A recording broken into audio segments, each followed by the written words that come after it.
السلام عليكم ورحمة الله وبركاته. الحمد لله كفى وسلام على عباده الذين اصطفى. أما بعد.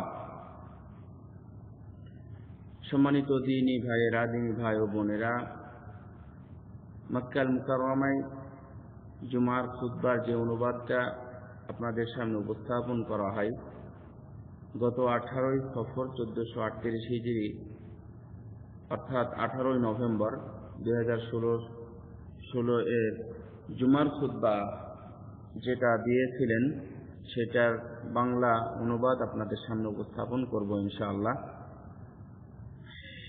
এই দিন খুতবা দিয়েছিলেন ফজিলাতুল শেখ ডক্টর ফৈসাল বিন জামিল গাজাউই। আর খুতবার বিষয় যে বিষয়ে বক্তব্য দিয়েছেন, খুতবা দিয়েছেন, তা হলো ইসলামকে সাহায্য করা আর সেদিকে এই মানুষকে আহ্বান করা, তবে সেটা আমলের মাধ্যমে, কর্মের মাধ্যমে, কাজের মাধ্যমে ইসলামকে সাহায্য করা, সহযোগিতা করা এবং সেদিকেই মানুষকে আহ্বান করা। এই বিষয়ের উপরে কোরআন এবং সুন্নাহ এবং বাস্তব কিছু উদাহরণ পেশ করে আপনাদের সামনে উনি খুতবা উপস্থাপন করেছেন হাফিজাহুল্লাহ তাআলা। ইনশাআল্লাহ তার বাংলা আপনাদের সামনে উপস্থাপন করব ইনশাআল্লাহ। উনি প্রথমে আল্লাহ রাব্বুল আলামিন প্রশংসা করেন, এই বলে আল্লাহর প্রশংসা সেই মহান আল্লাহ রাব্বুল আলামিনের জন্য, যিনি আমাদের জন্য তার দ্বীনকে পরিপূর্ণ করেছেন এবং তার নিয়ামতকে আমাদের জন্য সুসম্পন্ন করেছেন। আমাদের জন্য ইসলামকে দ্বীন হিসাবে অর্থাৎ ইসলামের উপরে উনি রাজি খুশি হয়ে গেছেন আমাদের জন্য। আমি সাক্ষ্য দিচ্ছি আল্লাহ ছাড়া সত্য কোনো মাবুদ নেই এবং তিনি একক অদ্বিতীয়। আল্লাহ ওই ব্যক্তিকেই সম্মানিত করেছেন এবং সাহায্য করেছেন, তার উপর খুশি হয়েছেন যে তার আনুগত্য করেছে, আর ওই ব্যক্তিকে লাঞ্ছিত, অপমানিত করেছেন যে সঠিক পথ থেকে অন্যকে বাধা প্রদান করেছে এবং দ্বীনের সাথে যারা শত্রুতা করেছে অথবা আল্লাহ রাব্বুল আলামিনের সাথে যারা শত্রুতা করেছে, আল্লাহ রাব্বুল আলামিন তাদেরকে লাঞ্ছিত, অপমানিত করেছেন। আমি সাক্ষ্য দিচ্ছি, আমি আরো সাক্ষ্য দিচ্ছি যে মুহাম্মদ রাসূলুল্লাহ সাল্লাল্লাহু আলাইহি ওয়াসাল্লাম আল্লাহর বান্দা এবং রাসূল। তিনি হলেন সৃষ্টির শ্রেষ্ঠ ব্যক্তিত্ব এবং আল্লাহর মনোনীত একজন মহান ব্যক্তি। তার উপর এবং তার পরিবারের উপর, সাহাবীদের উপর বর্ষিত হোক শান্তির ধারা, দরুদ ও সালাম। এবং আজকের দিন পর্যন্ত যারা এই পথে পরিচালিত হয়েছেন, আল্লাহ রাব্বুল আলামিন তাদের উপরেও রহম করুন। খতিব মহোদয় বলেন, হে আল্লাহর বান্দা, আল্লাহকে ভয় করুন, তার ইসলামের মতো এ মহান নিয়ামতের জন্য শুকরিয়া আদায় করুন। অর্থাৎ ইসলাম যদি আমাদের কাছে না আসতো তাহলে আমরা হয়তো কোথায় থাকতাম। আমাদেরকে মুসলিম হিসাবে, আমাদেরকে আল্লাহ রাব্বুল আলামিনের বিশ্বাসী এবং রাসূল সাল্লাল্লাহু আলাইহি ওয়াসাল্লামের আনুগত্য করার মাধ্যমে আমাদেরকে সম্মানিত করেছেন, এই জন্য তার শুকরিয়া আদায় করুন। কারণ ইসলাম এমন ধর্ম যার সম্পর্কে আল্লাহ নিশ্চয়তা দিয়েছেন এর স্থায়িত্ব এবং এর বিজয়, এর গ্রহণযোগ্যতা সম্পর্কে। এমনকি দুনিয়াতে জিন ও ইনসান যারাই দুনিয়াতে আছে এবং থাকবে, তারা সবাই একদিন না একদিন এই ইসলামকে গ্রহণ করবেই করবে।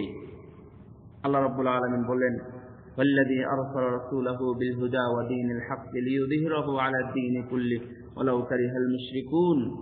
তিনি সেইজন যিনি রাসূল সাল্লাল্লাহু আলাইহি ওয়াসাল্লাম রাসূলকে পাঠিয়েছেন পথ নির্দেশ ও সত্য ধর্মের সাথে, যেন তিনি তাকে প্রাধান্য দিতে পারেন, লিইয়ুযহিরাহু আলা দ্বীন, প্রাধান্য দিতে পারেন অন্য ধর্মের উপরে, যদিও মুশরিকরা একে অপছন্দ করে। এ বিষয়ে রাসূল সাল্লাল্লাহু আলাইহি ওয়াসাল্লাম বলছেন, লা ইয়াবলুগান্না হাযাল আমরু মা বালাগাল লাইলু ওয়ান নাহারু ওয়া লা ইয়াতরুকুল্লাহু বাইতান ولا يترك الله بيت مدر ولا غبر إلا أدخله الله هذا الدين بعز عزيز أو بذل ذليل، عزا يعزه الله به الإسلام وذلا يذل الله به الكفر। রাসূল সাল্লাল্লাহু আলাইহি ওয়াসাল্লাম বলছেন, যেদিন রাত্রি ঘটে, যেখানে রাত এবং দিন ঘটে, যেখানে রাত এবং দিনের আবর্তন হয়, সেখানে আল্লাহ কোনো বাড়ি ছাড়বেন না, কোনো ঘর ছাড়বেন না যাতে ইসলাম প্রবেশ করবে না। অর্থাৎ প্রত্যেক ঘরে ঘরে ইসলাম প্রবেশ করবে এবং আল্লাহ রাব্বুল আলামিন করাবেন। চাই সেটা নিম্নমানের হোক অথবা উচ্চমানের হোক না কেন, সেটা সম্মানের সাথে হোক আর অপমানের সাথে হোক, যে কোনো মূল্যে ইসলাম প্রবেশ করাবেন। আর সম্মানের সাথে বলতে ইসলামের মাধ্যমে যে সম্মানিত হবে বা সম্মানিত করবেন, এবং অপমান হলো যারা কুফরের মাধ্যমে অপমানিত হবে। সম্মানিত খতিব মহোদয় বলেন, হে মুসলিম ভাইরা, মনে রাখবেন দিন অর্থাৎ ইসলাম এটা সর্বদাই সাহায্যপ্রাপ্ত, অবশ্যই সাহায্যপ্রাপ্ত, কারণ তাকে সাহায্য করাটা হচ্ছে আবশ্যক।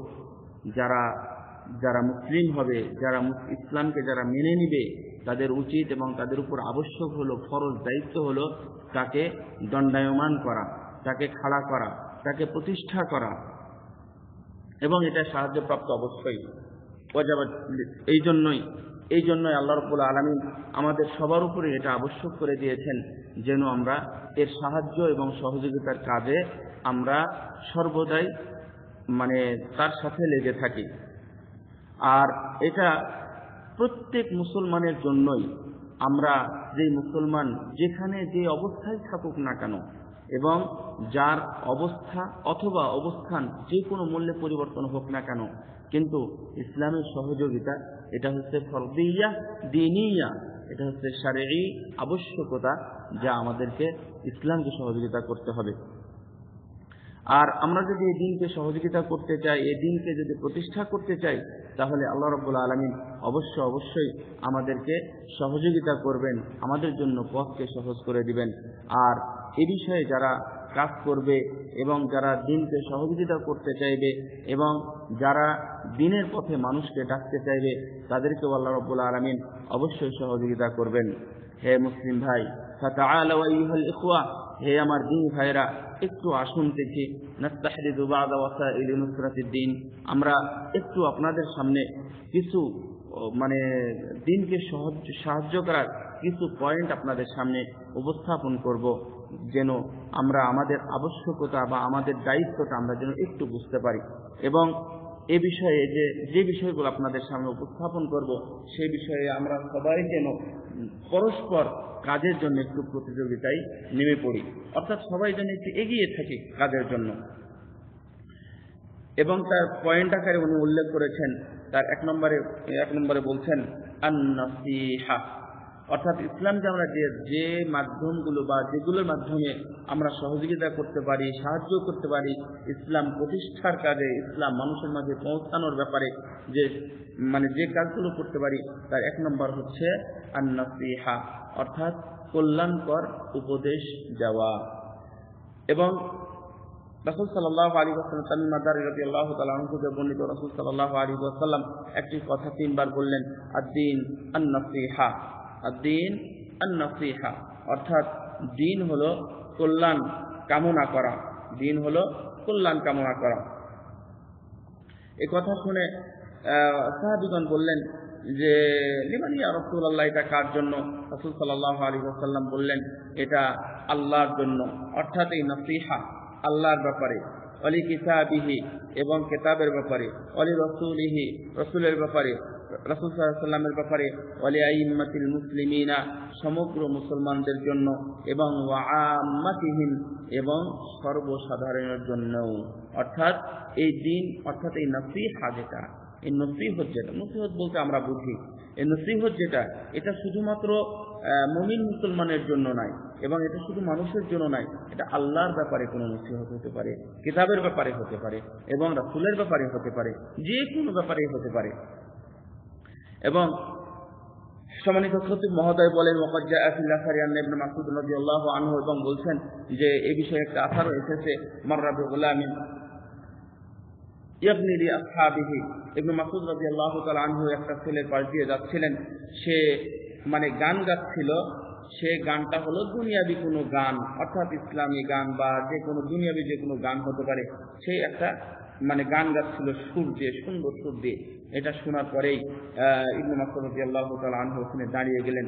দাঁড়িয়ে যাওয়ার পরে বললেন যে হে আদম, কে অর্থাৎ হে গোলাম বা হে বৎস, তুমি এটা কি করছো? তোমার গলার কণ্ঠ, তোমার কণ্ঠটা না কতই সুন্দর। তুমি যদি কোরআন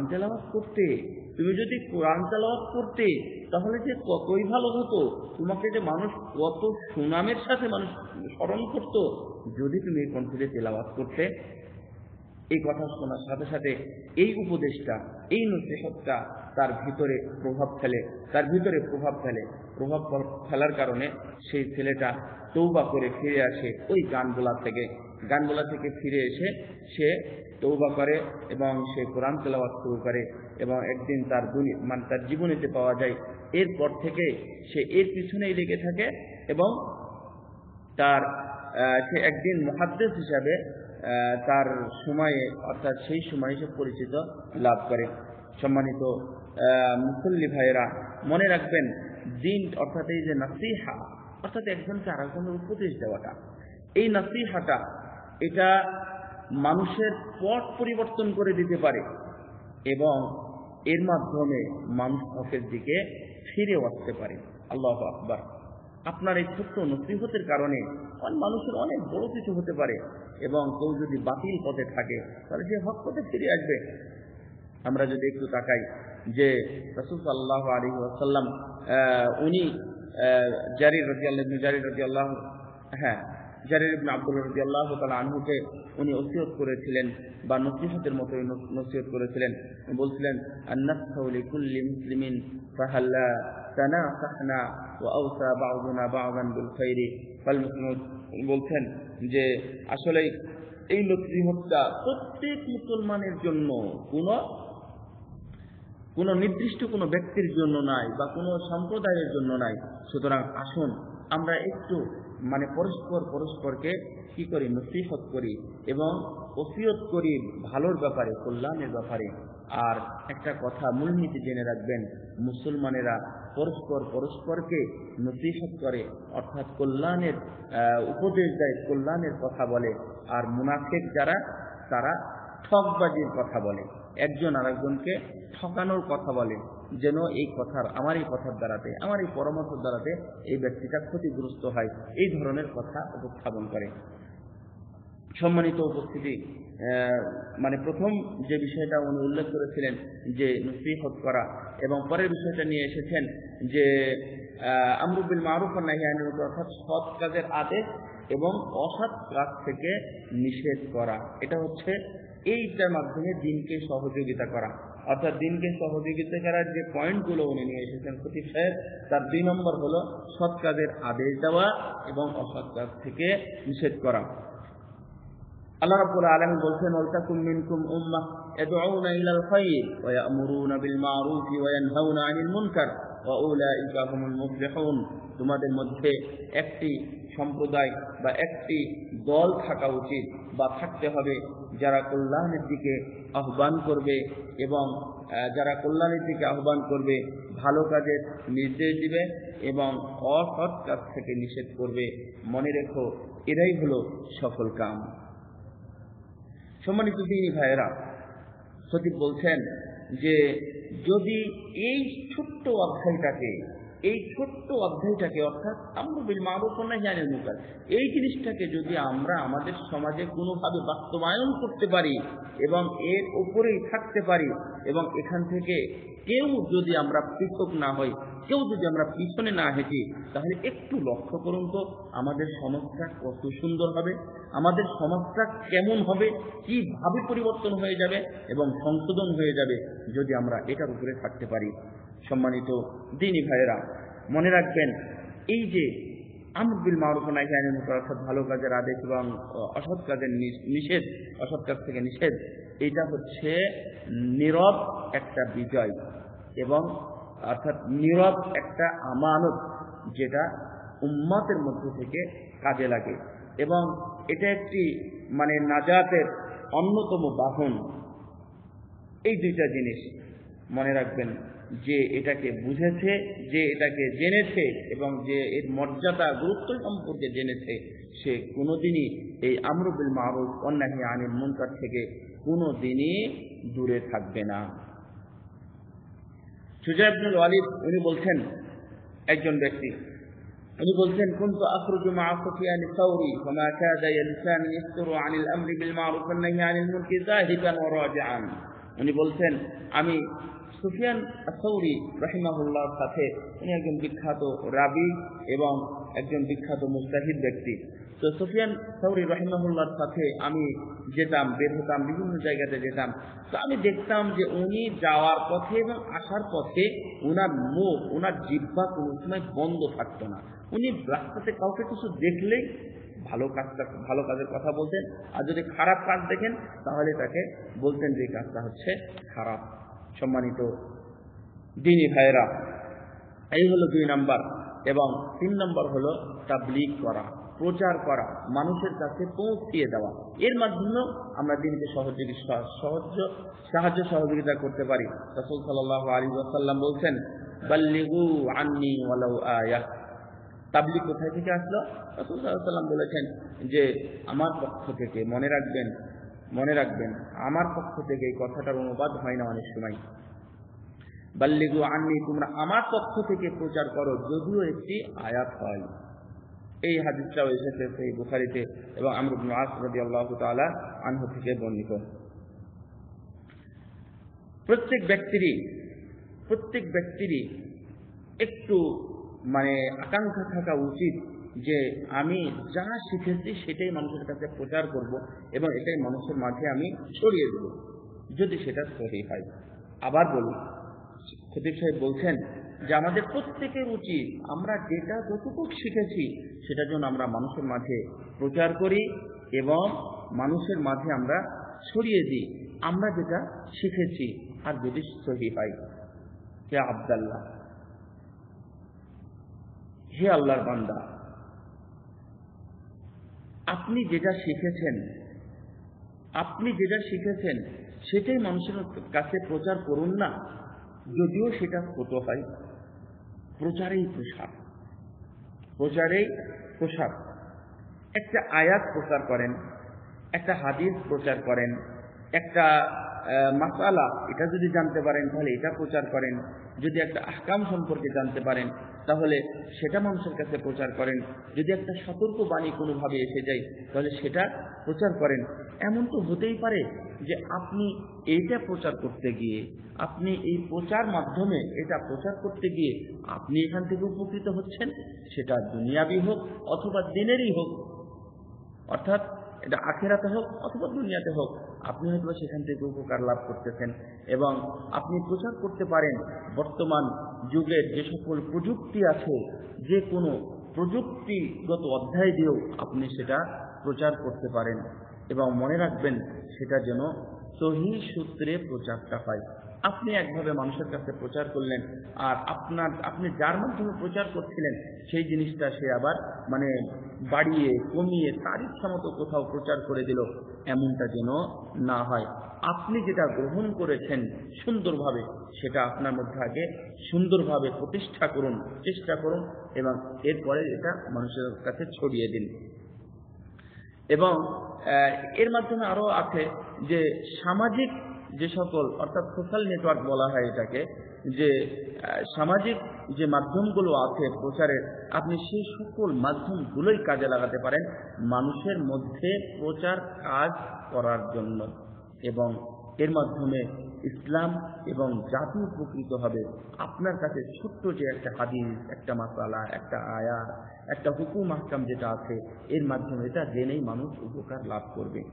আমি আপনাদেরকে নিজের পক্ষ থেকে একটা বিষয় বলতে চাই যে সত্যিই বর্তমানে যদি আমরা একটু লক্ষ্য করি তাহলে দেখবেন যে প্রচারের কারণে কত মানুষ উপকার লাভ করতেছে। বিভিন্ন মাধ্যমে প্রচার হচ্ছে, তাতে দ্বীন হক প্রচার করতে অন্যর সুবিধা হচ্ছে। সম্মানিত দিনী ভাইয়েরা, এরপরে উনি তৃতীয় চতুর্থ কথাটা যেটা উল্লেখ করেছেন তা হলো আত-তালিম, তার মানে শিক্ষা দেওয়া, প্রশিক্ষণ দেওয়া। এই প্রশিক্ষণের মাধ্যমেই বিভিন্ন উপকার লাভ করা যেতে পারে, বা মানুষ লাভ করতে পারে, এবং অশোধন এবং মানে মানে প্রচুর, যেটাকে কি বলা হয়, যে অধিক কল্যাণ আমাদের মাঝে ছড়িয়ে যেতে পারে শুধুমাত্র শিক্ষা দেওয়ার কারণে, প্রশিক্ষণের কারণে। এবং মনে রাখবেন যে এটা প্রত্যেক ব্যক্তিকেই শিক্ষা দেওয়াটা এটা একটা ওয়াজিবের কর্তব্য। অর্থাৎ যারা জানে তারা শিক্ষা দেবে, যারা জানে তারা শিক্ষা দেবে। যদি আমরা এমনটা বলি, এবং উনি এভাবেই বলছেন যে একজনকে বাদ দিয়ে আরেকজনকে নির্দিষ্ট করাটা উচিত নয়। আপনি যে কাজটা জানেন, আপনি খেয়াল করেন, আপনি শুধুমাত্র মাদ্রাসায় পড়া অথবা কোরআন পড়া অথবা এটার সাথে আপনি সম্পৃক্ত করবেন না। আপনি তো কিছু জানেন। এবং উনি বিস্তারিত অনেক সুন্দরভাবে আলোচনা করেছেন যে যদি তালিমের কাজ যদি আমরা করি তাহলে অবশ্যই আমাদের প্রভূত কল্যাণ আমাদের মাঝে ছড়িয়ে যাবে। আর এর জন্য খবরদার একজন আরেকজনকে নির্দিষ্ট করবেন না যে অমুক আলেম সেই শুধু বলবে, অমুক আলেম সেই শুধু আমাদেরকে শিক্ষা দিবে। আপনি যে ছোট বিষয়টা জানেন সেটাই মানুষকে শিক্ষা দেন। রাসূল সাল্লাল্লাহু আলাইহি ওয়াসাল্লাম বলছেন, ইন্নাল্লাহা ওয়া মালাইকাতাহু ওয়া আহলাস সামাওয়াতি ওয়াল আরদিনা হাত্তা আন-নামলাতা ফি জুহরিহা ওয়া হাত্তা আল-হুত লা ইউসাল্লুনা আলা মুআল্লিমিন নাসিল খায়রি। রাসূল সাল্লাল্লাহু আলাইহি ওয়াসাল্লাম বলছেন, নিশ্চয় আল্লাহ, ফেরেশতা এবং আসমানবাসী জমিনবাসী যারা আছে, এমনকি পিঁপড়া যারা গর্তে আছে, এমনকি পানির মধ্যে যে মাছ আছে, তারা সবাই সেই শিক্ষকের জন্য, সেই মুআল্লিমের জন্য তারা কল্যাণের দোয়া করে। আল্লাহু আকবার, আল্লাহু আকবার। একটু লক্ষ্য করুন, আপনি যদি মানুষকে শিক্ষা দেন তাহলে আপনি কোন পর্যায়ে গিয়ে পৌঁছবেন। আল্লাহু আকবার। এবং খতিব মহোদয় ডক্টর ফয়সাল আল-আওয়াজি রাহিমাহুল্লাহ হাফিজাহুল্লাহ উনি বলছেন যে এটা আমাদের জন্য কতই না কল্যাণকর, এটা আমাদের জন্য কতই না সুন্দর যে আমাদের মাধ্যমে একজন মানুষ শিক্ষা লাভ করবে। আমাদের মাধ্যমে একজন মানুষ, অর্থাৎ আমার মাধ্যমে আমি যদি শিক্ষা দিই তাহলে কি হবে, একজন মানুষ শিক্ষা লাভ করবে। একজন মানুষের কাছ থেকে কি হবে, জাহালাত অথবা মূর্খতা দূর হবে। এটা এমন হতে পারে, ছোট্ট একবার বিষয় দেখেন, এটা এমন হতে পারে আপনি একটা মানুষকে সূরা ফাতিহা শিক্ষা দেন, অথবা ছোট্ট সূরা কাউসার, কাফিরুন অথবা ইখলাস এগুলো শিক্ষা দেন, অথবা আপনি একটা বড় মানুষকে এই ছোট বিষয়গুলো শিক্ষা দেন। অর্থাৎ যাদের বয়স বেশি হয়ে গেছে, যারা আগে মুখস্থ করেনি এখন সালাত আদায় করছে, আপনি তাদেরকে শিক্ষা দেন। এবং আরো শিক্ষার মধ্যে এমনটাও থাকতে পারে, সাধারণ মানুষ যারা ওযু করতে ভালোভাবে জানে না, তাদেরকে আপনি ওযু শিক্ষা দেন। যারা অনেক দিন ধরে সালাত আদায় করছে, অথবা যারা সালাত আদায় করে না শুধু শেখানোর কারণে শিখেনি তাই, তাহলে আপনি তাদেরকে সালাত শিক্ষা দেন। যারা ওযু করতে পারে না তাদেরকে ওযু শিক্ষা দেন। এবং এরভাবেই আপনি আরো শিক্ষা দেন যে সকালে কি দোয়া পড়তে হয়, বিকেলে কি দোয়া পড়তে হয়, আপনি এভাবে শিক্ষা দেন। এগুলোই হচ্ছে শিক্ষা, এগুলোই হচ্ছে প্রশিক্ষণ। সম্মানিত মুসল্লি ভাইয়েরা, যে এইভাবেই আমাদের পূর্ববর্তী সাহাবী, সালফুস সালেহিন, তাবিঈন এবং আইম্মায়ে মুজতাহিদিন, ওনারা এইভাবেই দিনাতিপাত করেছেন, এইভাবেই মানুষকে শিক্ষা দিয়েছেন।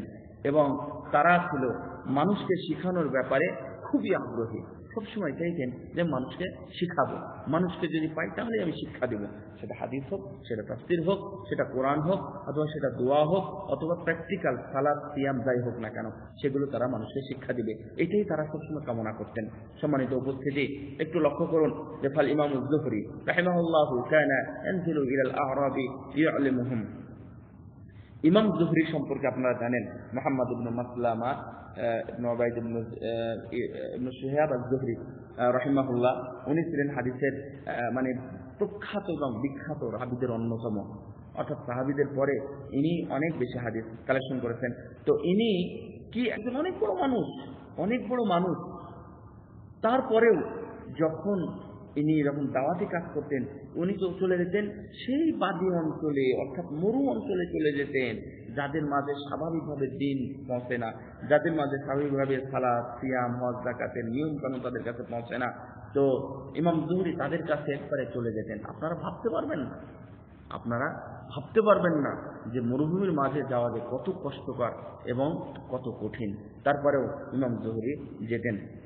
ইমাম আবু ইসহাক উনি ছিলেন আল ফাজ্জারি, উনি একজন ছিলেন একবারে সাধারণ মানুষ হওয়ার পরে উনিও এই কাজে আঞ্জাম দিতেন, উনিও এই কাজগুলো করতেন। তারপরে না উনি ইমাম হয়েছেন। আজকে আমরা বলছি ইমাম আবু ইসহাক আল ফাজ্জারি। আজকে আমরা বলছি একজন ব্যক্তি ছিলেন, উনি মানুষের মাঝে যেতেন, গিয়ে অজু শিক্ষা দিতেন। অজু করতে জানে না, এই জন্য মানুষকে অজু শিক্ষা দিতেন। তো অজু শিক্ষা দেওয়ার কারণে যখন তাদের কাছে সে যেত, তখন তারা সবাই বলতো যে আমাদের কাছে এসেছে শাইখুল উজু। বুঝতে পেরেছেন মনে হয়, যে মানে অজুর শায়েখ আমাদের কাছে এসেছেন, অথবা তার নামই পড়ে যায় অজুর শায়েখ। সুতরাং আপনিও একটা ভালো কাজে আঞ্জাম দেন। এবং আরো এরকম আছে যে উদাহরণগুলো উনি অল্পতেই ছেড়ে দিয়েছেন।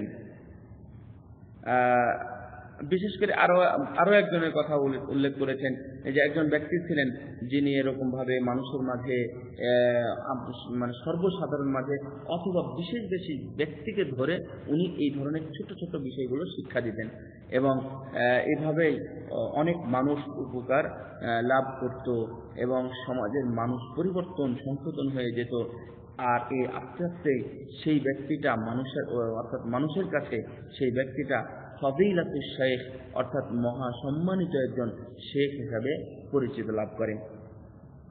আইয়ুহাল ইখওয়া, হে আমার মুসলিম ভাইরা, الدعوة إلى أن يعلم المرء غيره مما تعلم لا تعني أن يتكلم فيما لا يعلم। তবে একটা জিনিস মনে রাখবেন, এই যে তাবলীগের কথা, তালিমের কথা যেটা বলা হলো এর সাথেই সম্পৃক্ত। তাই খতিব মহোদয় এটা নিয়ে এসেছেন। উনি বলছেন যে এটা আবার মনে রাখবেন, অর্থাৎ বিশেষ দ্রষ্টব্য দিয়ে যেন উনি বলছেন যে মানুষের মাঝে প্রচার করার অর্থ এটা নয় যে আমি যেটা জানি না সেটাই মানুষের কাছে প্রচার করব, সেটাই মানুষকে আমি শিক্ষা দিব। এটা কিন্তু কখনোই নয়। এটা সাবধান। আল্লাহ ইস্তিফিল মাসাইল, এবং এমন কোনো মাসাইল আমি দিব না যেটা আমি জানি না, এবং এমন কোনো দাস মানুষের সামনে উপস্থাপন করব না যে বিষয় সম্পর্কে আমার ভালোভাবে কোনো জ্ঞান নেই। আর এই জন্যই যারা আহলুল ইলম, যারা এই বিষয়ে ভালো জ্ঞান রাখে, তারা এটা প্রচার করবে। আপনি ছোট্ট বিষয় যেটা জানেন আপনি সেটা বলেন, আপনি যেটা জানেন না সেটা খবরদার বলবেন না, এটা বলা উচিত নয়। আপনি যে বিষয়টা সুন্দর জানেন না আপনি সেটা মানুষের কাছে উপস্থাপন করতে যাবেন না, কারণ আপনার এই অসুন্দরের কারণে সেই জিনিসটা হয়তো নষ্ট হয়ে যেতে পারে এবং এর মাধ্যমে একটা সমাজে চালু হতে পারে এবং এই সমাজ থেকে সেখানে আরেক জায়গাতে ছড়িয়ে যেতে পারে, অথচ আপনি ভুল শিক্ষা দিয়েছিলেন আপনার জানা মতে। সুতরাং আপনি এমনটা করবেন না, যেটা জানবেন সেটাই সুন্দরভাবে বলার চেষ্টা করবেন। এবং এর মাধ্যমে যদি কোনো ব্যক্তি যদি এর পিছনে খাটাখাটি করে, অর্থাৎ দাওয়াতের পিছনে, মানুষকে শেখানোর পিছনে, প্রচারের পিছনে যদি খাটাখাটি করে, তাহলে এইসবে অনেক কল্যাণ মানে আমাদের মাঝে ছড়িয়ে পড়তে পারে। কল্যাণ অর্থাৎ ভালো যেটা সেটা ছড়িয়ে পড়তে পারে, এবং এটাই মুসলমানদের কাছে বেশি প্রয়োজনীয়তাও দেখা যেতে পারে। সম্মানিত উপস্থিতি, চতুর্থ এবং এটা সম্ভবত পঞ্চম বলেছেন যে আদ-দাওয়াতু ইলাল্লাহ, আমরা যে ইসলামকে সহযোগিতা করব, দ্বীনের সহযোগিতার জন্য অন্যতম একটা বিষয় হলো যে আদ-দাওয়া ইলাল্লাহ, আল্লাহর পথে মানুষকে আহ্বান করা। খতিব বলেন, আল্লাহ রাব্বুল আলামিন বলেছেন, ওয়া নাহসানু কাওলাম মিম্মান দাআ ইলাল্লাহি ওয়া আমিলা সালিহা ওয়া ক্বাল ইন্নানী মিনাল মুসলিমিন। ওই কথায় এর চাইতে উত্তম আর কে হতে পারে যে আল্লাহর দিকে আহ্বান করে, যে আল্লাহর দিকে মানুষকে আহ্বান করে এবং সৎ আমল করে এবং বলে যে আমি মুসলিম, অর্থাৎ আমি আত্মসমর্পণকারী। অর্থাৎ এটা হচ্ছে দায়ী ইলাল্লাহ এর গুণাবলী, যে মানুষকে কল্যাণের দিকে ডাকবে, সৎ আমল করবে এবং সে মুসলিম। আল্লাহ রাব্বুল আলামিন আরো বলছেন, উদউ ইলা সাবিলি রাব্বিকা বিল হিকমাহ ওয়াল মাউইযাতিল হাসানাহ, তুমি তোমার প্রতিপালকের দিকে ডাকো, বিল হিকমা অর্থাৎ প্রজ্ঞা সহকারে, জ্ঞান সহকারে, ওয়াল মাউইযাতিল হাসানা উত্তম পন্থা নিয়ে, ওয়াজাদিলহুম বিল্লাতী হিয়া আহসান তাদের সাথে যদি কোনো সময় কথা বলতে হয় অথবা দ্বন্দ্বে লিপ্ত হতে হয়, দ্বন্দ্ব বলতে এখানে মুনাকাশা হতে পারে, পরস্পর আলোচনায় যদি যাও তাহলে সেটা উত্তম যেটা পন্থা সেই পন্থা দিয়ে তাদের সাথে প্রতিরোধ করো বা অথবা কথা বলো। সালিম ইবনে সাদ রাদিয়াল্লাহু তাআলা আনহু থেকে বর্ণিত, উনি বলছেন যে রাসূল সাল্লাল্লাহু আলাইহি ওয়াসাল্লাম আলী রাদিয়াল্লাহু তাআলা আনহুকে বললেন, ওয়াল্লাহ লা আইয়াহদিয়াকা ওয়া লা আইয়াহদি আল্লাহু বিকা রাজুলান ওয়াহিদা খায়রুল লাকা মিন আন ইয়াকুনা লাকা হুমরুন নাআম। সহিহ বুখারী এবং মুসলিমের হাদিস। রাসূল সাল্লাল্লাহু আলাইহি ওয়াসাল্লাম আলী রাদিয়াল্লাহু তাআলা আনহুকে বললেন, আলী মনে রেখো আল্লাহর কসম তোমার মাধ্যমে একটা মানুষও যদি আল্লাহর পথে ফিরে আসে, হেদায়েত পায়, তোমার মাধ্যমে একটা মানুষের হেদায়েত পায়, তাহলে এটাই হতেই পারে যে হুমরুন নাম লাল উট অপেক্ষা উত্তম। আল্লাহু আকবার, আল্লাহু আকবার। অনেক সুন্দর কথা। সম্মানিত দিনী ভাইরা, আল্লাহর পথে দাওয়াত ইলাল্লাহ, আল্লাহর পথে দাওয়াতটা এবং এই দাওয়াতটা ইসলামের প্রসারের ব্যাপারে খুবই গুরুত্বপূর্ণ এবং খুবই প্রভাবিত হয়। আর আপনি এই প্রভাবটা কোনোভাবে ঢেকে রাখতে পারবেন না। অর্থাৎ আপনি যদি মানুষকে আহ্বান করেন, দেখবেন যে মানুষ দলে দলে ইসলামের দিকে আসছে, হকটা কবুল করছে, কবুল নাসি বিল হক, এবং মানুষ হকের ব্যাপারে তারা যে এগিয়ে আসবে এটা অনেক বেশি। আর এটা হয় তখনই যখন একজন দায়ী এলেম সহকারে জেনে মানুষকে তখন দাওয়াত দেয়। অর্থাৎ এর জন্য শর্ত হচ্ছে কি, এলেম থাকতে হবে। আল্লাহ রাব্বুল আলামিন বলেছেন, কুল হাযিহি সাবিলি আদউ ইলাল্লাহি আলা বাসীরাতিন আনা ওয়া মান ইত্তাবা'আনি সুবহানাল্লাহি ওয়া মা আনা মিনাল মুশরিকিন। আল্লাহ বলছেন, এটাই হচ্ছে আমার পথ, আমি ডাকি আল্লাহর দিকে আলা বাসীরাতিন, জাগ্রত জ্ঞান সহকারে। শুধু আমি না, আমি এবং আমার যারা অনুসরণ করে, আমি এবং আমার অনুসারী আল্লাহর দিকে ডাকি জাগ্রত জ্ঞান সহকারে। এই জাগ্রত জ্ঞান মানেই হচ্ছে অর্থাৎ এটা ইলম সহকারে, জ্ঞান সহকারে মানুষকে আহ্বান করতে হবে। দায়ীদের এটা হচ্ছে একটা অন্যতম গুণাবলী। সম্মানিত মুসলিম ভাইরা এবং মুসল্লি ভাইরা, ওয়াসাইলে দাওয়াল মাশরুআ মুতানাব্বিহা, এখানে একটা কথা উনি যেটা বলেছেন, মানুষকে যে আহ্বান করা, দাওয়াত দেওয়া, তো এই দাওয়াতের বিভিন্ন মাধ্যম হতে পারে, যেমন খুতবা দেওয়া, বক্তব্য দেওয়া, তারপরে হচ্ছে মানুষকে দার্স দেওয়া, শিক্ষা দেওয়া, অথবা আপনি কোনো কিতাব বা বই প্রণয়ন করলেন, বই লিখে চলে গেলেন, অথবা কোনো লেখা যা কোনো পত্র পত্রিকায় প্রকাশিত হচ্ছে, অথবা যে কোনো প্রচার মাধ্যমে আপনার কথাগুলো প্রচার হচ্ছে, এটা সবগুলোই হচ্ছে ওয়াসাইলুদ দাওয়া। আসলে দাওয়া মানে হচ্ছে দাওয়াতের মাধ্যম। তো শুধুমাত্র আমরা দাওয়াতের মাধ্যম যদি এটা মনে করি, আমি গিয়ে শুধু বক্তব্য দিব, কথা বলবো, এটা নয় শুধু। অর্থাৎ এটাও আপনি কিছু লেখালেখি করবেন, অথবা আপনি খুতবা দিবেন, তারপরে হচ্ছে আরো যে অধ্যায়গুলো আছে, অথবা আপনি পত্রপত্রিকায় যেটা লেখালেখি করা যায়, সংবাদপত্রে সেটা আপনি লেখালেখি করবেন, অথবা এই যে যেমন টেলিভিশন হতে পারে, অথবা রেডিও হতে পারে, যে কোনো মাধ্যমে যদি আপনার কথাগুলো প্রচার করতে পারেন, তাহলে এগুলোই হচ্ছে ওয়াসাইলুদ দাওয়া বা দাওয়াতের মাধ্যম। বা দুআতুল হক, হে হকের দায়ী ভাইয়েরা, একটু আত্মনিয়োগ করুন, বিশেষভাবে নিজেকে আত্মনিয়োগ করুন আল্লাহর পথে মানুষকে ডাকার ব্যাপারে, এবং ইলা সিরাতিল্লাহিল মুস্তাকিম, আল্লাহ রাব্বুল আলামিনের সঠিক পথ যেটা, সেই দিকে মানুষকে ডাকার ব্যাপারে একটু সতর্ক হন। আর এটা বিশেষ করে উনি সর্বশেষই বলেছেন মনে হয়, যে সেটা হলো নুসরাতুদ্দিন আল মুআসা। এখানে মুআসা বলতে এরকম যে সান্ত্বনা বা সমবেদনা প্রকাশ করা ইত্যাদি, এটাই মূলত উনি শেষ কথা বলতে চেয়েছেন, যেটা আমরা শুনলে বুঝতে পারবো। তো শেখ খতিব মহোদয় উনি বলছেন যে বর্তমান জাতি অর্থাৎ মুসলিম জাতি বিশেষ করে তারা যেখানে বসবাস করতেছে তারা মহা সংকটের মধ্যে আছে, মহা সংকটের মধ্যে আছে এবং মানে এমন পরিস্থিতি যে পরিস্থিতি অন্ধকারাচ্ছন্ন বন জঙ্গলের মতো। তাহলে আমরা যদি মানে যেহেতু জাতি এমন একটা অবস্থায় অবস্থান করছে, তাহলে আমরা কি লেগে থাকতে পারি না? আমরা কি একটু সতর্ক হতে পারি না যে আমাদের যারা দ্বীনী ভাই আছে তাদের সহযোগিতার ক্ষেত্রে সর্বদাই লেগে থাকা?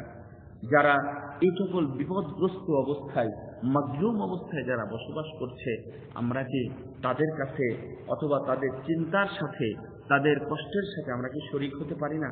যেন আমরা তাদের অবস্থাগুলো একটু সৌরাত করতে পারি, একটু যেন আমরা অনুভব করতে পারি তারা কি কষ্টে আছে, তারা কি ক্ষুধায় আছে, অথবা তারা কি অসুস্থতায় ভুগছে। আমরা কি একটু মানে করতে পারি না, তাদের অবস্থানগুলো অবলোকন করতে পারি না? এবং তাদের জন্য আমরা তো দোয়া করতে পারি, সর্বদাই যেন আমরা তাদের জন্য দোয়া করতে পারি, এটাও তো হতে পারে। আর আল্লাহ রাব্বুল আলামিন আমাদেরকে যেটা দিয়েছেন, দেখেন আমার সম্পদ আপনার সম্পদ, এটা আমার আপনার সম্পদ নয়, এটা আল্লাহর সম্পদ। আল্লাহ আপনাদেরকে দিয়েছে, আমাকে দিয়েছেন। তো খতিব মহোদয় উনি নিজের এই কথাগুলি সব নিজের কথা বলছেন উনি। তো আমাদের কাছে যে জিনিসটা আছে সেটা দিয়ে আমরা তাদেরকে একটু সহযোগিতা করতে পারি না? আমরা পারি। আমরা তাদের কাছে গিয়ে দাঁড়াতে পারি, তাদেরকে সুন্দর আশার বাণী শোনাতে পারি, অথবা তারা যে কষ্টগুলো আছে সেই কষ্টকে আমরা একটু লাঘব করতে পারি। অর্থাৎ পরিপূর্ণ দূর না করতে পারলেও একটু কম তো করতে পারি। ওয়াইশহারি হুকুকিহিম, এবং তারা যে হকদার, তারা যে বেঁচে থাকার অধিকার রাখে, তারা যে খাওয়ার অধিকার রাখে, তারা যে চিকিৎসার অধিকার আছে, তাদের যে বস্ত্রের অধিকার আছে, এই অধিকার সম্পর্কে আমরা অন্তত মানুষের সামনে একটু প্রচার করতে পারি যে কেন তারা এভাবে নির্যাতিত হবে, কেন তারা এভাবে নিগৃহীত হবে, কেন তারা এভাবে লাঞ্ছিত হবে। তাদের তো হক আছে, তারা তো দুনিয়াতে বেঁচে থাকতে পারে, কেন তাদের ঘর নেই, তাদের জায়গা নেই, তাদের খাদ্য নেই, তাদের বাসস্থান নেই, কেন নেই? এবং এভাবে তাদের প্রতি যে জুলুমগুলো করা হচ্ছে, এই জুলুমগুলো মানুষের মাঝে উপস্থাপন করে আমরা সেখান থেকে যেন তাদেরকে মুক্তি দিতে পারি, আমরা কি একটু চেষ্টা করতে পারি না? আল্লাহু আকবার। আল্লাহ যেন আমাদেরকে তৌফিক দান করেন এগুলো করার মাধ্যমে। হে আমার দ্বীনী ভাইরা, সত্য কথা বলতে কি যে এই যে আমাদের যে ইসলামকে বা দ্বীনকে সহযোগিতা, এই দ্বীনকে সহযোগিতার একটা অন্যতম মাধ্যম এবং বড় কারণ এইগুলো যেগুলো আমি উপস্থাপন করলাম, অর্থাৎ খতিব যেগুলো উপস্থাপন করেছেন, এটা হচ্ছে বড় মাধ্যম ইসলামকে সহযোগিতা করার জন্য। এবং সর্বশেষ উনি যেটা বলেছেন যে আল মুআফাত, মানুষের কাছে সমবেদনা জানানো, মাজলুম ব্যক্তিদের পাশে দাঁড়ানো, মাজলুম ব্যক্তিদের কাছে কোনোভাবে সহযোগিতা করা, আমাদেরকে আল্লাহ রাব্বুল আলামিন যেটা দিয়েছেন। আর এগুলোর মাধ্যমে আমরা অন্যতম যেটা পাই সেটা হলো মানুষের সর্বদাই কল্যাণ কামনা করা। এবং আমরা আরো কামনা করব যে আল্লাহ রাব্বুল আলামিন যেন তাদেরকে, অর্থাৎ যারা মাজলুম আছেন তাদেরকে যেন হেদায়েতের পথে নসিব করেন, অর্থাৎ সর্বদাই যেন হেদায়েতের পথে রাখেন। এবং আল্লাহ রাব্বুল আলামিনের বিশেষ রহমত আল্লাহ রাব্বুল আলামিন যেন তাদের প্রতি বর্ষণ করেন, এবং তারা যেন সঠিক পথে সর্বদাই পরিচালিত হতে পারে। আর আমরা এটাও চেষ্টা করতে পারি, অনেক সাধারণ মানুষ আছে যারা দ্বীন সম্পর্কে গাফেল, দ্বীন সম্পর্কে জানেই না, আমরা একটু তো চেষ্টা করি যে তাদেরকে যেন আগুন থেকে বাঁচাই, তাদেরকে আল্লাহর আযাব থেকে বাঁচাই। এটা তো আমরা পারি, একটু চেষ্টা করতে হবে। ওয়াল ইসলাহু ফিল আরদ, আর জমিনে যারা বিপর্যয় সৃষ্টি করতেছে অথবা যারা জমিনের মধ্যে যারা ভুল করতেছে, আমরা যেন সেগুলো তাদেরকে ইসলাহ করতে পারি, সংশোধন করতে পারি। যারা ভ্রষ্টতার পথে আছে তাদেরকে যেন হেদায়েতের পথ আমরা হেদায়েতের পথে আনতে সহযোগিতা করতে পারি। আল্লাহ যেন আমাদেরকে তৌফিক দেন। আর যারা গাফেল অবস্থায় আছে, যারা অলস আছে, আমরা যেন তাদেরকে সতর্ক করতে পারি। আর যারা অজ্ঞ আছে তাদেরকে যেন স্মরণ করাতে পারি যে আপনি জানেন না এইটা হচ্ছে অথবা এটা হতে পারে। উম্মাত আল ইসলাম,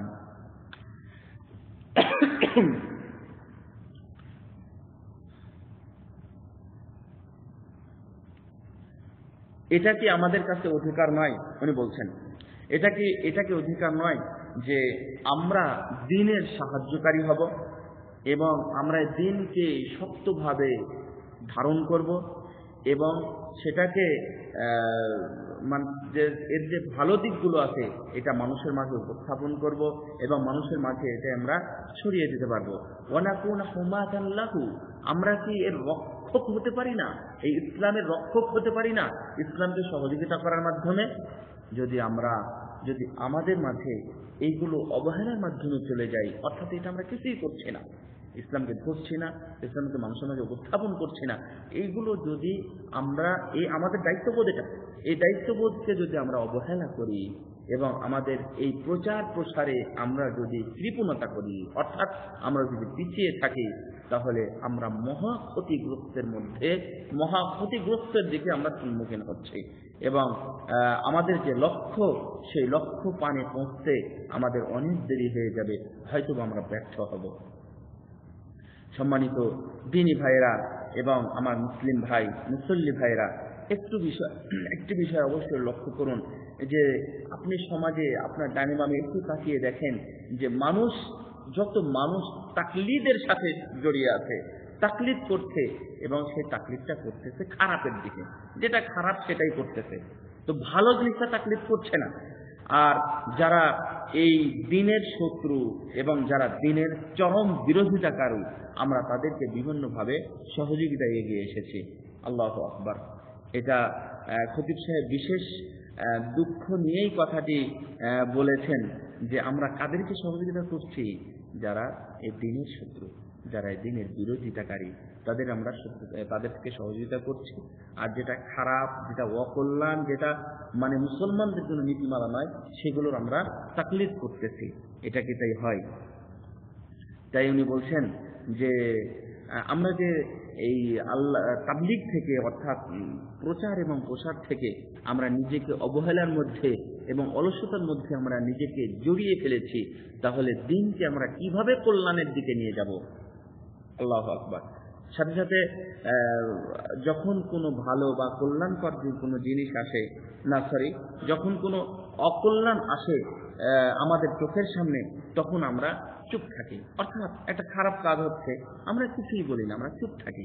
চুপ থাকার মাধ্যমে আমরা সেখান থেকে বিরত আছি, অর্থাৎ আমরা সেটা প্রচারও করছি না, তাদেরকে নসিহতও করতেছি না। এটা সাবধান, অবশ্যই এটা উচিত নয়। তাই হ্যাঁ, আর এগুলো যদি আমরা আমাদের মাঝে চলতেই থাকি, অবশ্যই এটা হচ্ছে উম্মাতে মুহাম্মাদের জন্য এটা মহা বিপর্যয়। হে মুসলিম ভাইরা, আল্লাহ রাব্বুল আলামিন আপনাদেরকে আমাদেরকে ইসলামের পথে পরিচালিত করে আমাদেরকে কি করেছেন? সম্মানিত করেছেন এবং অর্থাৎ আমাদেরকে হেদায়েতের পথে পরিচালিত করে মুহতাদিন বানিয়েছেন এবং সাথে সাথে এই দিনকে আমাদের দিন করে দেওয়ার কারণে, অর্থাৎ আমরা যে মুসলমান হয়েছি এইভাবে আমাদেরকে সম্মানিত করেছেন। সুতরাং এই দিনের থেকে, এই দিনের প্রচার এবং প্রসার থেকে আপনি কখনোই কোনো দিন খবরদার বিমুখ হবেন না। ওয়ালা তাকদুলহু মাহমা, এবং আপনি কখনোই এই দিনকে যেন অপমান করা হয় আপনি এই ধরনের কোনো কাজই করবেন না। আল্লাহ যেন আমাদেরকে তৌফিক দান করেন। আমিন। আকুলু কওলি হাযা আস্তাগফিরুল্লাহ লি আল জালিল লাকুম ফাস্তাগফিরুহু ইন্নাহু হুয়াল গফুরুর রহিম। এই বলেই উনি প্রথম খুতবা শেষ করেছেন। জাযাকাল্লাহু খাইরান। এবং দ্বিতীয় খুতবাতেই উনি উঠে দাঁড়িয়ে আল্লাহ রাব্বুল আলামিনের প্রশংসা করেছেন, যিনি হলেন অর্থাৎ আল হাইয়ুল কাইয়ুম, তিনি হলেন চিরঞ্জীব এবং চিরস্থায়ী এবং তিনি পরাক্রমশালী, মহা শক্তিশালী এবং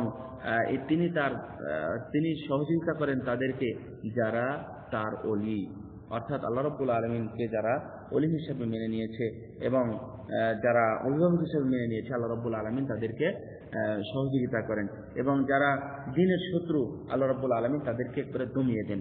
আমি সাক্ষ্য দিচ্ছি আল্লাহ তাআলা সত্য কোনো মাবুদ নেই এবং তিনি একক ও অদ্বিতীয়, যিনি বান্দাদেরকে সহযোগিতা করেছেন, বান্দা তার সেনাবাহিনীকে শক্তিশালী করেছেন এবং তার বিরোধী পার্টিদেরকে উনি দমিয়ে দিয়েছেন। এবং আমি আরো সাক্ষ্য দিচ্ছি মুহাম্মদ সাল্লাল্লাহু আলাইহি ওয়াসাল্লাম আমাদের ইমাম এবং সকল নবীদের উনি হলেন সর্দার, অর্থাৎ সাইয়্যিদুল মুরসালিন এবং তার বান্দা এবং রাসূল। আমরা আশা করছি আল্লাহ রাব্বুল আলামিন তার উপরে, তার সাহাবী এবং তার পরিবারবর্গের উপরে শান্তি বর্ষণ করবেন। ওয়াসাল্লামা তাসলিমান কাসীরা।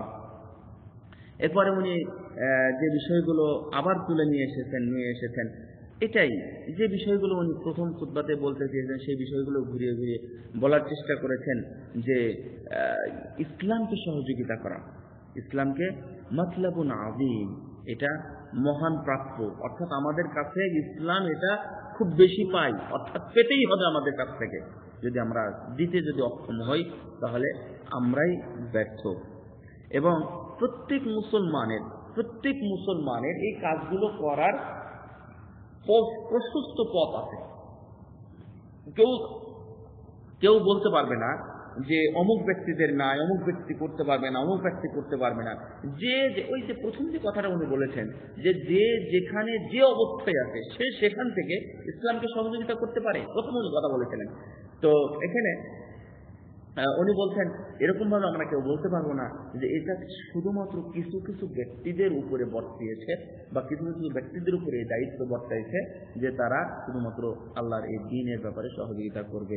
তো উনি বলছেন যে না, এই বুঝটা হচ্ছে আমাদের মহান ভুল বুঝ, অর্থাৎ এই বুঝটা আমাদের ঠিক নয়, এটা আমাদের উচিত, আবশ্যক হলো এটা আমরা সংশোধন করে নিব। কেন? যে এই ইসলামকে অর্থাৎ দ্বীনকে সাহায্য করার দায়িত্ব সবার, কারণ সবাই আমল করতে হবে। কারণ ওনার বিষয় ছিল কি যে এরকম যে নুসরাতুল ইসলামি বিল আমাল লাহু দাওয়া বিল আমালি লাহু ওয়া দাওয়াতু ইলাইহি, অর্থাৎ আমলের মাধ্যমে দ্বীনকে সহযোগিতা করা। তাহলে আমল কে করবে না? তাই উনি বলছেন মাসউলিয়াতুল জামি, সবাইকে এর দায়িত্ব দেওয়া আছে, সবারই এর দায়িত্ব আছে এবং এর মধ্যে থেকে কেউ বাদ নেই, ছোট হোক, বড় হোক, কম হোক, বেশি হোক, সবারই দায়িত্ব হলো ইসলামকে, দ্বীনকে সহযোগিতা করা। হ্যাঁ, এটাই হচ্ছে ওনার প্রথম অংশ ছিল। বিশেষ করে খুতবা প্রথমটা হলেও এই বিষয়গুলো উনি প্রথম কথা বলেছেন। তো দ্বিতীয় অংশে ছোট্ট যে কথাগুলো বলেছেন এবং উনি পরের অংশে যে কথাটা বলেছেন যে এই কাজ করতে গিয়ে, অর্থাৎ ইসলামকে সহযোগিতা করতে গিয়ে, দ্বীনকে সাহায্য করতে গিয়ে কিছু কিছু হতাশা ব্যঞ্জক বা এই বিষয়ে বিরূপ প্রতিক্রিয়া আমাদের মাঝে দেখা যায় এবং এর কিছু কারণও উনি উল্লেখ করেছেন। হাফিজাহুল্লাহ তাআলা শেখ খতিব মহোদয় উনি কিছু কিছু উল্লেখ করেছেন। তো আমাদের মাঝে অনেকেই এরকম ভাবে মনে করে যে মানে সে নিজেকে মনে করে যে আমার মাঝে কিছু নুকসান আছে, কিছু কমতি আছে। কেন? আমি তো বড় পাপী, আমি পাপ করেছি। আর এই পাপটাই তাকে ভালো কাজের প্রতি আদেশ দিতে, অসৎ কাজ থেকে নিষেধ করতে বাধা দেয়। অর্থাৎ আমি আরো বুঝিয়ে বলি যে যখন আমার মাঝে গুনাহ থাকবে তখন তো আমরা কি করতে পারবো না, মানুষকে ভালো কল্যাণের পথে মানুষকে ডাকতে পারবো না, বলতে পারবো না, এবং এটাও বলতে পারবো না যে আমরা কাউকে নিষেধ করতে পারবো না যে তুমি এই কাজটা করো না, কারণ আমি নিজেই পাপী, আমি কিভাবে নিষেধ করব? এটা আমরা ভাবি অনেকেই। কিন্তু খতিব মহোদয় বলছেন হাযা খাতা, এটা ভুল। কেননা হাসানুল বসরি রাহিমাহুল্লাহকে জিজ্ঞাসা করা হয়েছিল যে একজন ব্যক্তি সে মানুষকে উপদেশ দেয় না, সে মানুষকে কল্যাণের কথা বলে না, এবং সে মনে করে যে আমি ভয় করি যে আমি এমন কোনো কথা মানুষকে বললাম অথচ সে কাজটাই আমি করলাম না, তাহলে এটা তো অন্যায় হয়ে গেল। এই কথাটা মনে হয় বুঝতে পারবেন। যদি উনি এখানে বলেননি কিন্তু আমি বলতেছি, সেটা হলো আল্লাহ বলেছেন যে আইয়ুহাল্লাযীনা আমানু লিমা তাকুলুনা মা লা তাফআলুন। আল্লাহ বলেছেন যে হে ঈমানদারগণ, তোমরা এমন কিছু বলো না যা তোমরা নিজেরাই করো না। তো ওই কথাটাই বলছেন যে আমি যে মানুষকে একটা কথা বলবো সেটা আমি নিজেই করি না, আর আমি মানুষকে বলবো কিভাবে, উপদেশ দেবো কিভাবে? তো হাসানুল বসরি রাহিমাহুল্লাহকে কথাটা জিজ্ঞাসা করা হয়েছিল, তখন উনি বলছেন যে আইয়ুনা ইয়াফআলু মা ইয়াকুল। তো যদি এমনটা বলে তাহলে আমাদের মধ্যে, অর্থাৎ আমাদের মধ্যে এমন কেউ নাই না, আমাদের মধ্যে কে নাই যে বলে অথচ নিজেই করে না, অথবা করে অথচ বলে? মানে মানুষকে নিষেধ করে অথচ সে নিজেই করে, আবার মানুষকে ভালো কাজে আদেশ দেয় অথচ সে নিজেই করে না। আমাদের মধ্যে এমন কেউ নাই, মানে কে নাই যে এরকম করে না। অর্থাৎ ওনারা বলছেন এটা সবাই করে, সবার মাঝেই আছে। এবং আরো স্পষ্ট হবে কথাগুলো। এবং বলছেন যে এর মাধ্যমে শয়তান কি হয়ে যায়, খুশি হয়ে যায় যে যাক আমি লোকটার কাছ থেকে আমি সফল হয়েছি, যে সে দাওয়াতি কাজ বন্ধ করেছে ছোট্ট পাপের কারণে। লা ইলাহা ইল্লাল্লাহ। তো সুতরাং তো যদি এমনটা চলতেই থাকে তাহলে মানে কোনো ব্যক্তিকেই তো পাওয়া যাবে না যে ভালো কাজের আদেশ দিবে আর অসৎ কাজ থেকে নিষেধ করবে। কথাটা অনেক মানে চমৎকার একটা কথা এবং নতুন কথা উনি বলেছেন। এবং হাসান বসরি রাহমাহুল্লাহর কথাটা আমি নতুন জানলাম যে উনি বলছেন যে যদি এটা সবাই মনে করে তাহলে এটা কিভাবে হবে, কারণ আমরা তো সবাই পাপী, আমরা তো সবাই খারাপ কাজের সাথে সম্পৃক্ত বিভিন্নভাবে। তো যদি এটা মনে করে তাহলে তো মানুষকে দাওয়াতি দেওয়া যাবে না, মানুষকে ভালো কাজের কথা বলাই যাবে না, খারাপ কাজকে নিষেধ করা যাবে না। এবং উনি এভাবে বলেছেন যে এটা শর্ত নয়, এটা শর্ত নয় যে আমি সব ভালো কাজের সাথে আমি সম্পৃক্ত হব। এটা শর্ত, অর্থাৎ আমি দাওয়াতি কাজ করব, আমি ঠিক আছে, আমি যেটা করব যেটা বলবো সেটা আমার করা উচিত, কিন্তু এর জন্য এটা শর্ত নয় যে সব কল্যাণ সব ভালো কাজে আমার মধ্যে থাকবে। আবার যত ধরনের খারাপ কাজ আসবে সব খারাপ কাজই যে আমার মধ্যে অনুপস্থিত থাকবে এমনটাও ধারণা করা যাবে না। কেন জানেন? যে যখন কোনো পাপী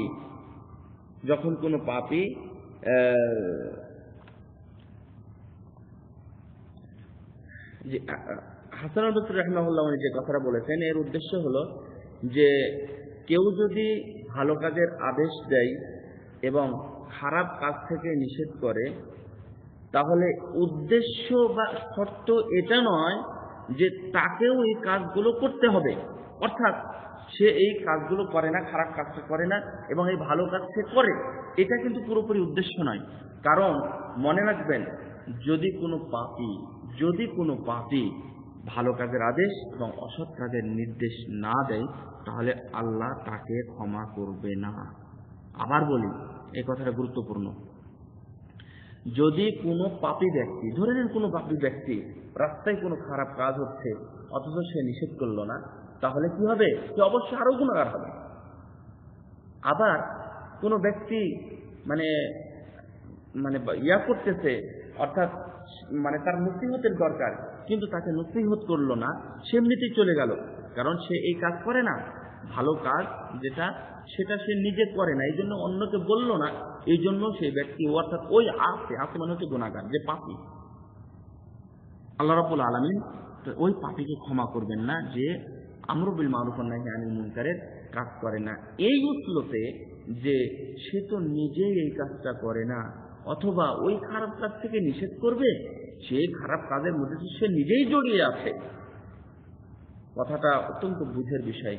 যেমন ধরে নেন একটা মানুষ মানে বিড়ি সিগারেট খেতে পারে, কিন্তু তার সন্তান অথবা ছোট কোনো মানুষ এর সাথে জড়িয়ে যাচ্ছে, কিন্তু আপনি তাকে নিষেধ করবেন না। আপনার একটা বদ অভ্যাস আছে, আপনি এর জন্য পাপী হচ্ছেন, কিন্তু আপনি ডবল পাপ করবেন কেন? দেখেন সুন্দর একটা কথা আসবে, আপনি ডবল পাপ করবেন কেন? অন্তত তাকে নিষেধ করেন। এই যে হীনমন্যতা, এই যে মানে পিছু হটা একটা অধ্যায়, এই অধ্যায়ের কারণে আমরা অনেক পিছিয়ে যাই। তাই উনি একজন কবির কথা উল্লেখ করেছেন, ইযা লাম ইয়াইদ ফিন নাসি মান হুয়া মুযনিবুন ফামান ইয়াইদুল আফিনা বাদা মুহাম্মাদিন সাল্লাল্লাহু আলাইহি ওয়াসাল্লাম। উনি বলছেন যদি কোনো পাপী ব্যক্তিরা মানুষের মাঝে উপদেশ না দেয়, অর্থাৎ যারা পাপী তারা যদি মনে করে যে আমি পাপী, মানুষের মাঝে উপদেশ দেব না, তাহলে মুহাম্মদ সাল্লাল্লাহু আলাইহি ওয়াসাল্লামের পরে দুনিয়াতে কে আছে যারা এই সৎ উপদেশ দিবে? বুঝেন, অর্থাৎ রাসূল সাল্লাল্লাহু আলাইহি ওয়াসাল্লামের পরে কেউ বলতে পারবে না যে আমি নিষ্পাপ ব্যক্তি। যিনি মুহাম্মদ সাল্লাল্লাহু আলাইহি ওয়াসাল্লাম উনি একমাত্র ব্যক্তি, উনি হলেন নিষ্পাপ। সুতরাং যদি আমরা এই ধরনের এই উসুল নিয়ে থাকি যে আমি নিজে যেহেতু করতেছি এটা মানুষকে আমি কিভাবে বলি, আর নিজে আমি করতেছি না এটা বড় মানুষকে কিভাবে বলে, এই কথা বলা যাবে না। যখন সামনে আসবে আপনাকে বলে দিতে হবে সোজা মতো। সুতরাং তাই উনি আরো বলেছেন যে হে আল্লাহর বান্দা, মনে রাখবেন যে এই বিষয়গুলো এই ছোট্ট ছোট্ট কারণের, অর্থাৎ এই ছোট্ট কারণে আমাদের ছেড়ে দেওয়া উচিত নয়। এবং এই বিষয়ে আরো কিছু বলা হয় যে যে মদ যে মদ পান করে তাকেও উচিত সেও যেন মানুষকে নসিহত করে। যে মদ পান করে তারও উচিত মানুষকে যেন নসিহত করে যে তুমি মদ পান করো না। কেন? যে উনি বলছেন সুন্দর কথাটা, যে ইদা আলাম ইয়াতানা সাহা ফাযাম্বু যামবান, যে ওই মদ পানকারী ব্যক্তি যদি আরেকজনকে নসিহত না করে তাহলে তার ডবল গুনাহ হবে। কেন? ইসমু শুরবিল খামর, একটা হলো ওই মদ পান করার কারণে, আর একটা হলো আমর বিল মারুফ ওয়ান নাহি আনিল মুনকার, এইটা ছেড়ে দেওয়ার কারণে। আল্লাহু আকবার। সুতরাং আমরা বলতে থাকবো, চেষ্টা করব। আচ্ছা বলেন তো, একটা ডাক্তার কোনো একটা অঙ্গহানি অথবা কোনো একটা অঙ্গে সে অসুস্থ হয়েছে, তো এটা কি অসম্ভব? অথবা সে কি পারবে না যে অন্য কোন রোগীর চিকিৎসা করতে? দারুণ কথা। এটা কি একটা রোগী অসুস্থ, ধরেন তার মাথা ব্যথা, ডাক্তারের মাথা ব্যথা, তো তাহলে ডাক্তারের মাথা ব্যথা, তাহলে কি তার নিষেধ যে সে কারো মাথা ব্যথার চিকিৎসা করবে না? অবশ্যই করবে। আলা আমরাদিহিম ওয়া ইয়াসহাকুল ইলাজ, এবং অন্যান্য রোগীদের মধ্যে সেও চিকিৎসা করবে, এবং হতেই পারে তার এই ট্রিটমেন্টে, তার এই অসুখের কারণে অন্যজনের চিকিৎসা করতে সুবিধা হয়েছে, সহজ হয়েছে, হয়তোবা সে ভালো হয়ে যাবে। সুন্দর উদাহরণ। বারাকাল্লাহু ফিক। সুতরাং হে আল্লাহর বান্দা, নিজেকে খবরদার হীনমন্যতায় ভুগবেন না, নিজেকে খবরদার তুচ্ছ ভাববেন না, ছোট করে দিবেন না। আপনার উপর যে ওয়াজিবগুলো নেমে এসেছে নসিহতের, তা আপনি সম্ভবপর পালন করার চেষ্টা করুন, যাতে আপনিও এই কাজ করতে গিয়ে হয়তোবা আপনিও তওবা করে ফিরে আসবেন, এমনটা তো হতেই পারে। তারপরে আরো উনি অনেক কথা বলেছেন, যে আল্লাহ রাব্বুল আলামিন বলছেন, ইন্নাল্লাহা ইউআইয়িদু হাযাদ দীনা বির-রাজুলিল ফাজির।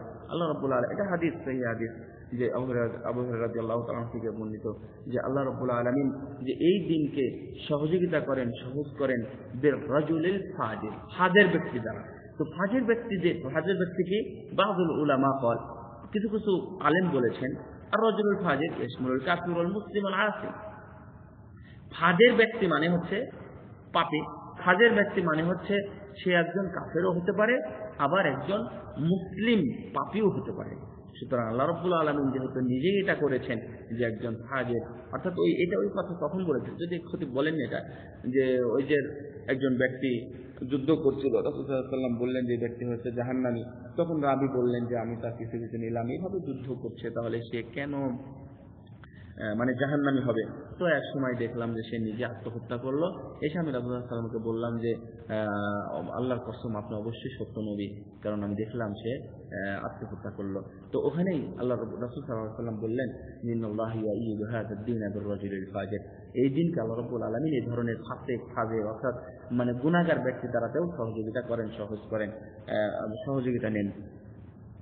তো এখানে আবার উনি কথা বলছেন, যে এখানে দলিল হিসাবে আমরা আপনাদের সামনে উপস্থাপন যেটা করবো সেটা হলো, যে আপনি পাপী হয়েছেন, তার বলে আর এক পাপ থেকে মানুষকে নিষেধ করা যাবে না, এটা খবরদার ভাববেন না, এবং এটা উচিত নয়। এই হাদিস থেকে আমরা এটাই বুঝতে পারি।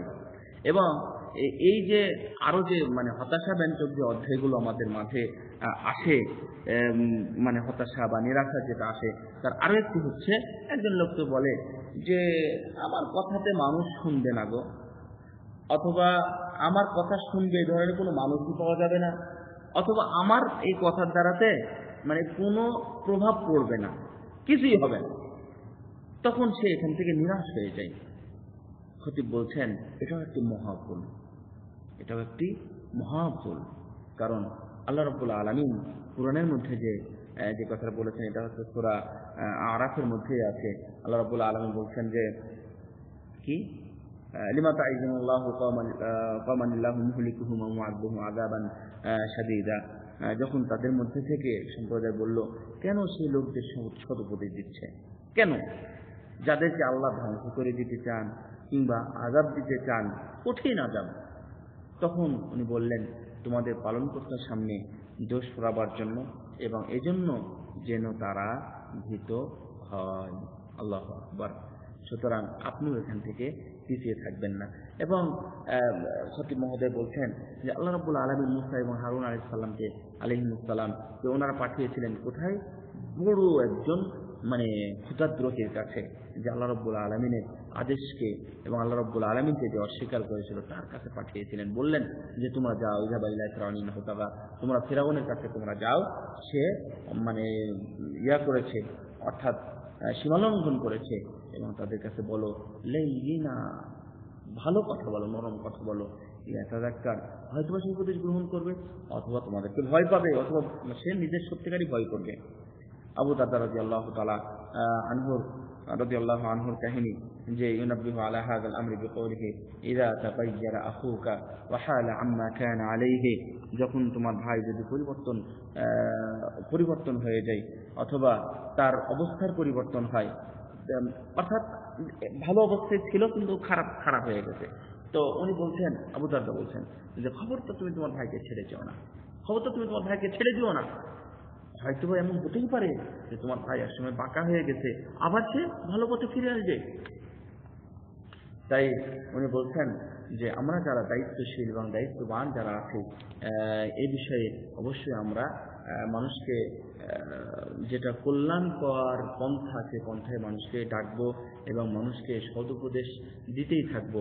এর মাধ্যমে হয়তো আল্লাহ রাব্বুল আলামিন আমাদের কোনো কল্যাণ নিয়ে আসবেন।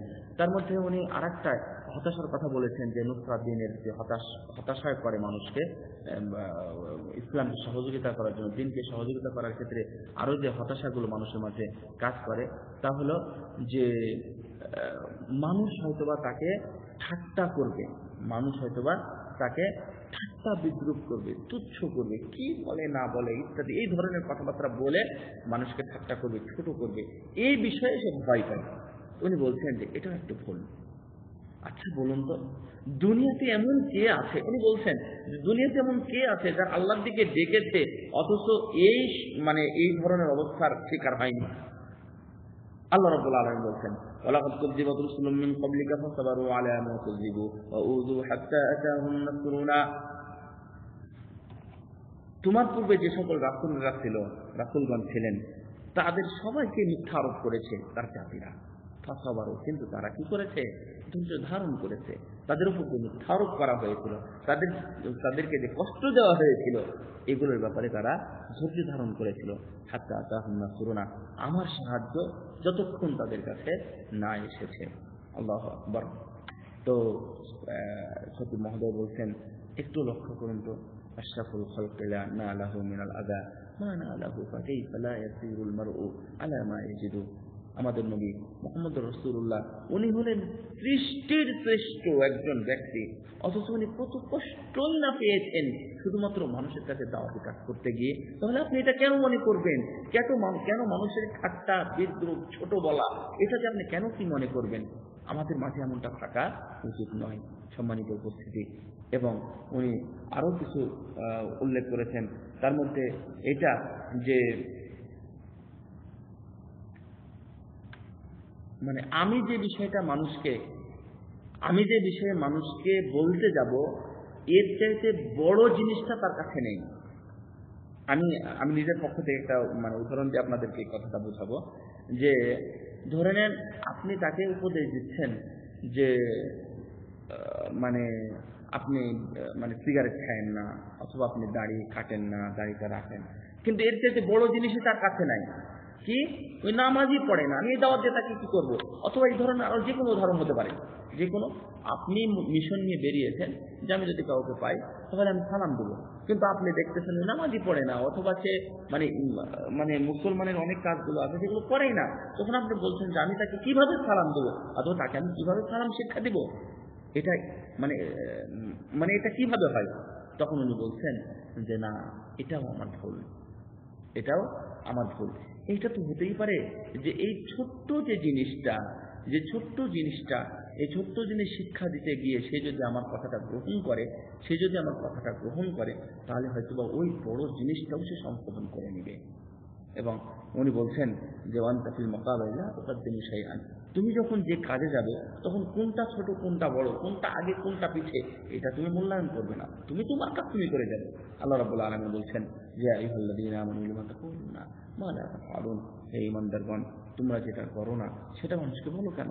কাবুরা মাকতান ইনদাল্লাহ, আল্লাহর কাছে এটা বড় বড় পাপ এবং মহান জিনিস। আনতাকুলু মা লা তাফআলুন, যে তোমরা মানুষকে বলে বেড়াও অথচ সেটা মানুষকে তুমি নিজে করো না, অথচ মানুষকে সেটা বলে বেড়াও। এই বিষয়ে এভাবে উনি উপস্থাপন করেছেন। এবং আমার কাল হালাকান নাস ওয়া আহলাকুহুম, যারা বলে যে এই লোক ধ্বংস হোক, এই লোক ধ্বংস হোক, এই মানুষগুলো ধ্বংস হোক, এরা ধ্বংস হোক, তাহলে সেই হলো আল্লাহর পক্ষ থেকে বড় ধ্বংস পাওয়ার যোগ্য।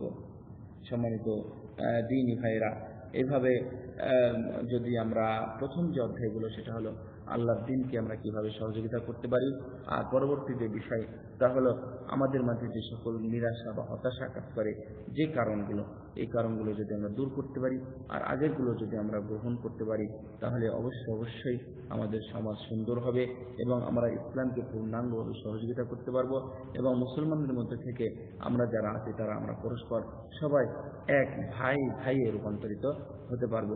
এবং সাথে সাথে এমনটাও হবে যে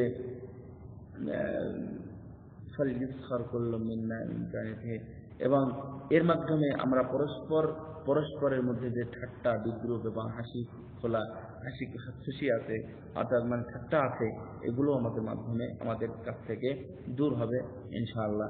এই বলে উনি খুতবা শেষ করেছেন এবং খুতবার শেষের দিকে এসে উনি রাসূল সাল্লাল্লাহু আলাইহি সাল্লামের উপরে দুরূদের কথা গুরুত্ব সহকারে বলে দুরূদ পড়েছেন সাল্লাল্লাহু আলা নবিয়িনা মুহাম্মদ।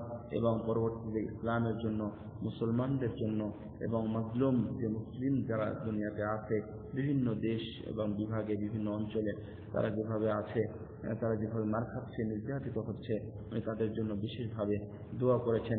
যারা মুসলমানদের মধ্যে যারা মুজাহিদ আছে, যারা যুদ্ধে লিপ্ত আছে, অথবা অনিচ্ছাকৃতভাবে যারা যুদ্ধের মধ্যে পতিত হয়েছে, আল্লাহ তাদেরকে তুমি যেন বিশেষভাবে সহযোগিতা করো। আল্লাহ যাদের আমাদের মুসলিমদের মধ্যে থেকে বিশেষ করে যারা দুনিয়াবাসী মানে অনাবৃষ্টিতে ভুগতেছে, আল্লাহ তুমি তাদেরকে বৃষ্টি দিয়ে তাদেরকে সুস্থ করো। এবং যারা বিভিন্ন মুস্তাদআফিন আছে, মুসলমানদের মধ্যে থেকে যারা দুর্বল আছে, তাদেরকে তুমি সবল করো। এবং আমরা যারা দুনিয়াতে যারা যে মুসলিম ভাইরা আছে, আমরা সবাই মিলে দুর্বল সবল সবাই মিলে যেন আমরা পরস্পর মুসলিম ভাই হয়ে থাকতে পারি। আমাদের বর্তমানে যে বর্মা এবং ইরাক এবং শাম, ইয়ামান এবং দুনিয়ার অন্যান্য জায়গাতে মুসলমানরা যেভাবে নির্যাতিত হচ্ছে, আল্লাহ রাব্বুল আলামিনের বিশেষ সাহায্য যেন তাদের উপর নেমে আসে। আমাদের মুসলিম এই দেশ এবং দুনিয়ার অন্যান্য মুসলিম দেশগুলোকে আল্লাহ রাব্বুল আলামিন যেন প্রশান্তির সাথে শান্তির সাথে রাখেন, এই আর কি।